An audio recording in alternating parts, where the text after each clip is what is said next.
Good evening সবাইকে, happy rose day. আজকে তো রোজ ডে, জানলাম তা ফোন ডেকে বলছি এই বছর আমি আর আমার হাজবেন্ড না এই ভ্যালেন্টাইন্স উইক কোনো সেলিব্রেশনই করিনি, কোনো কিছু পালন করি। সমাজকে আমাদের মেনে নেবে? মেনে নেবে আমাদের সমাজ? তো যাই হোক, মজা করছিলাম।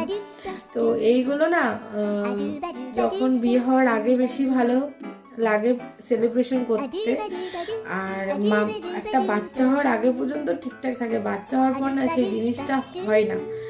মানে বাচ্চার স্কুল, বাচ্চার পড়া, বাচ্চা কি কখন খাবে সেই করতে করতে আজকের কি তারিখ সেটাই আমি ভুলে যাই। তো ভ্যালেন্টাইন্স উইক কিভাবে পালন করব, সত্যি কথা। তো এবার তাতে কোনো রাগ আফসোস নেই, কারণ ভালোবাসাটা তো রোজ যাদের মধ্যে থাকবে সারা জীবন রোজই থাকবে, তাই না?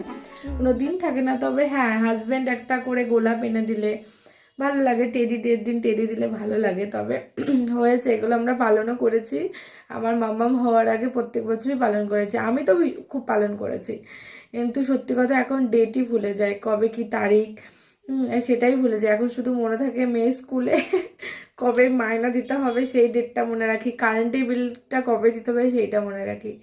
হয়তো আমার মতো অনেকেরই একই অবস্থা।